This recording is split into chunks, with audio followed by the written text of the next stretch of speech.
Hey, what's up, guys? Welcome to My Life in Audio Engineering. My name is Ian.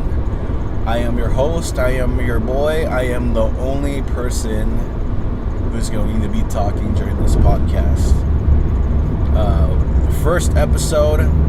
First off, this is a milestone for me. I'm starting this, after I recently got separated from my job.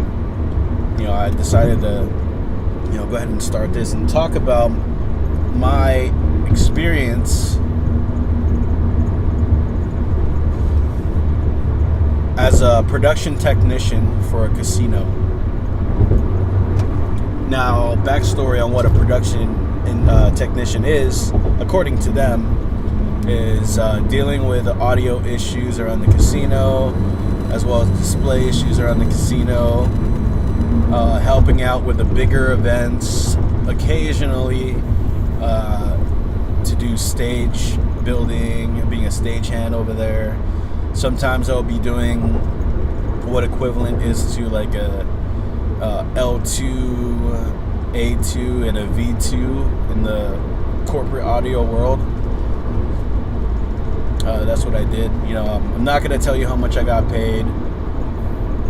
That's not really that important. What is important is that, I got recently separated from that job for reasons unknown, although I know for a fact that my supervisor's boss did not like me. He had some kind of grudge. I'm not going to get too much into it, but I know he had some kind of grudge. I will say this, though. The guy did not like suggestions. He did not listen to his workers. He didn't really care. The guy essentially was a dick. I will tell you that. The guy was essentially a dick. Like, he didn't listen to suggestions. If you needed help, he assumed that it's second nature for people to know, but it's easy for a person 25, 30 years in the business who created the system to fix issues around, a system that person created. My job was to maintain it, and if I wasn't properly trained for certain things, it shouldn't be expected of me to fix those issues.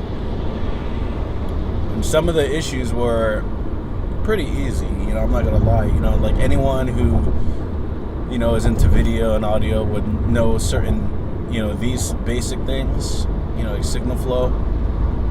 But anything that had to do with Niantics anywhere, like, I've never dealt with that before. I'd like to learn it. But the guy didn't want to, teach you anything.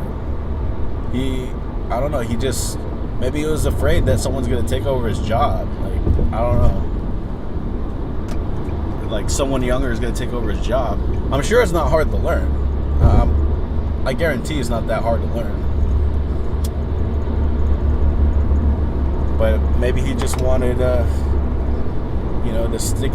He wanted to keep his job, and he didn't want anyone to learn or progress any further. And I'm sure anyone over there could have, definitely surpassed them. But he didn't give anybody the opportunity. And this is like through the grapevine, but he actually, before letting me go, he fired 4 other individuals. And from what I hear from the grapevine, and I've dealt with some of these people, they weren't bad workers. They were pretty good workers. The problem was that they spoke against certain things that he did that was definitely questionable, and they fought back. And I'm the type of guy that's gonna fight back if I feel like something's wrong. I'm gonna fight back. I don't care. I really don't. I'm not one to be like, hey, I should just shut my mouth because I'm too chicken to say anything. I'm not gonna be like that. There's other jobs out there. I don't have to deal with that nonsense and negative energy. Long story short, I dealt with it for as long as I could. I'm kind of glad that I'm actually pretty glad that they let me go, because I was going freaking insane over there, dealing with a lot of the issues that came with working with a toxic environment. And I'm not one to, deal with that type of shit. I have no patience for all this arbitrary, bureaucracy. And I'm the type of guy that needs to just work on his own. I can work in a team as long as that team is great and there's communication, but over there, at least with the higher ups, there was no communication. There was none of that. In fact, when I got hired, I was told I was going to get an email address, and I never did. And I'm not the only one, who didn't get one, who's fairly new. But yeah, there's a ton of people who haven't gotten it. And I would actually have to do my supervisor's job or my higher up's job or whoever was whose job it was. I was forwarding the schedule to these people out of the goodness of my heart, knowing that, okay, this person's gonna have to text the supervisor all the time every week, which we got our schedules every week, a day before the next scheduled week. And that's another thing that kind of just was wow, I can never plan anything, and it sounds like I'm complaining, in a way I am, but at the same time I'm like, is this really worth it? I can't make plans whatsoever because I get my schedule the day before. And wanting to do freelance audio engineering on the side, that made it extremely difficult, but enough of the negativity.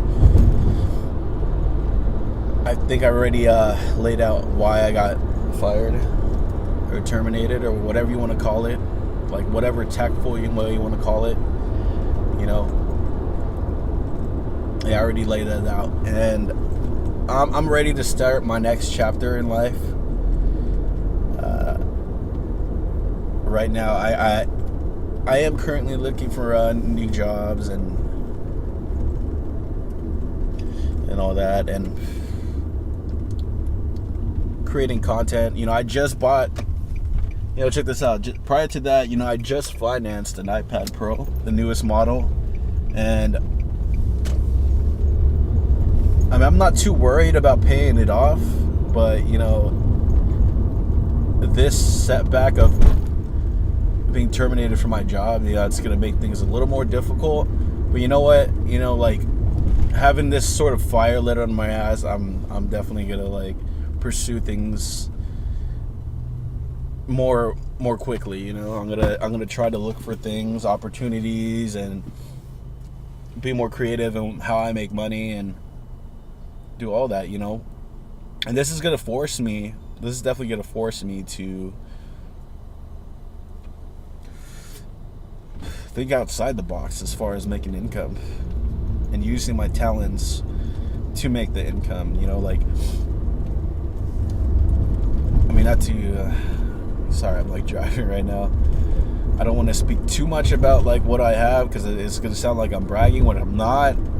But during my tenure over there, I had this notion that I'm gonna create, or I'm gonna piece by piece, I'm gonna buy the gear in order to be completely mobile in my production. And it started with the cables, the adapters for my iPad, which I had an iPad Air Generation 1.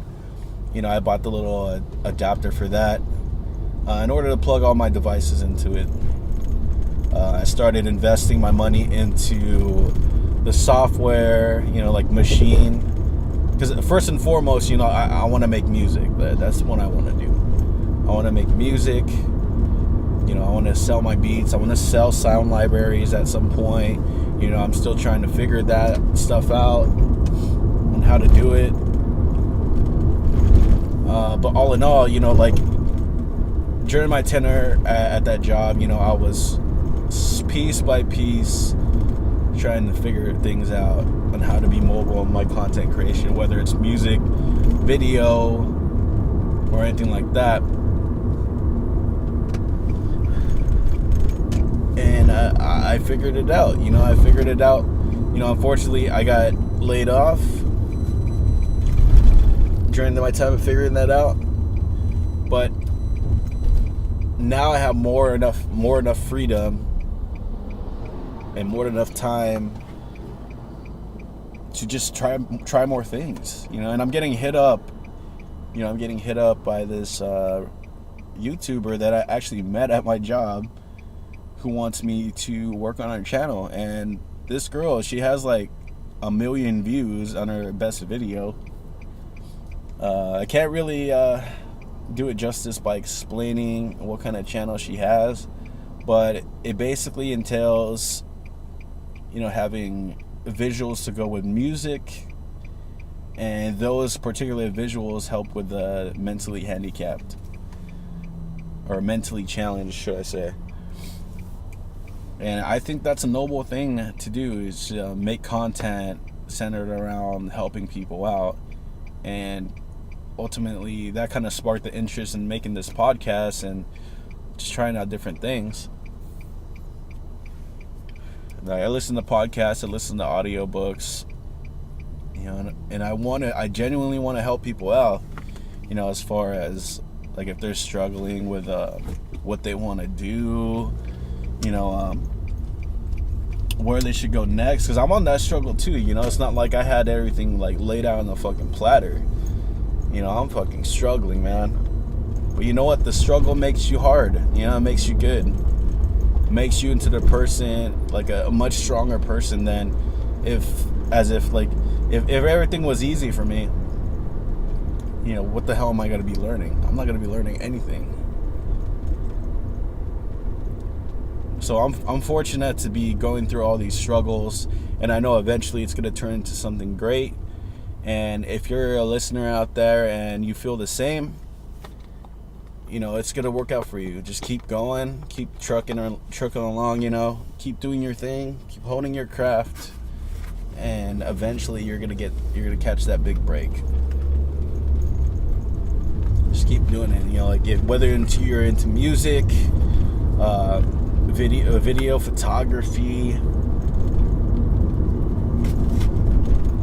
writing, anything like that, it's gonna happen for you one of these days. Just don't give up. And I've been trying to get into this industry for like years. I want to say like 7 going on 8 years, and so far, I had pretty good experiences. I worked for a radio station in 2012. And when that fell through, I was kind of just like going through jobs here and there, random jobs, like working. I worked for 7-Eleven. I worked for Target. I worked for a book company that's no longer in existence. I had tons of experience. I had tons of experience working with various positions, and I didn't think I was too good for any of the jobs. I worked my ass off when I could, and not when I could. I did it all the time. I tried my best every time. I went hard every time. And that's something no one could take away from you. Whether if they like you or not, you fucking went hard. And if you do that, like, you'll have that sort of satisfaction with yourself. Now, sorry, I'm just like losing my trail of thought. I'm going to my storage unit, and I'm about to drop off a few things in order to make room for my place, or make room at my place for more production stuff. That's the plan.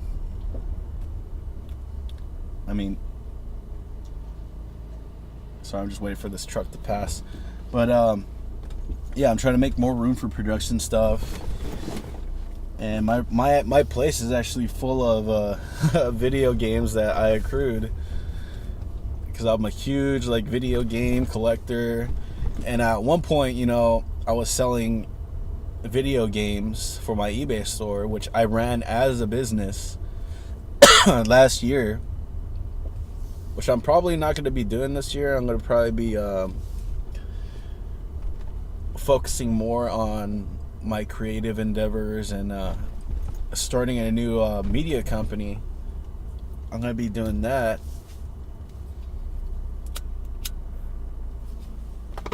Sorry, I have to light the cigarette, but I'm going to be doing that and hopefully turn out okay. You know, like, that being said, I'm still looking for regular employment while I dive into this endeavor. I will be making music, and hopefully I'll be continuing this podcast if it goes well.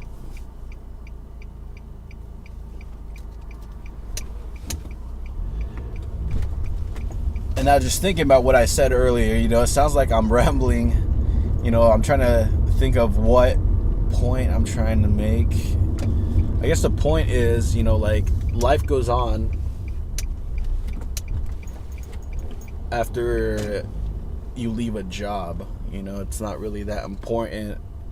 Well, it is important to be employed, whether you're self-employed or working for a company. But yeah, what I was trying to say is, you know, before I got cut off earlier, is that it's definitely important to be employed somehow, to be making income and whatnot. But what I think is more important is going after the things that you love, doing what you want to do, and choosing not to be stuck in something that you don't want to do. Now, at that job, you know, I wanted to only stay there after, you know, seeing what I was getting myself into. Finally, like 2 months in, I was only going to stay there for a year. I only wanted to stay there for a year. And obviously, I got cut off short from that year, but none of that stuff matters. That's all behind me. And if you feel like you're stuck in some kind of place, some kind of job, or even like a relationship or anything like that, get the fuck out. If you know that you're not happy, get the fuck out as soon as possible.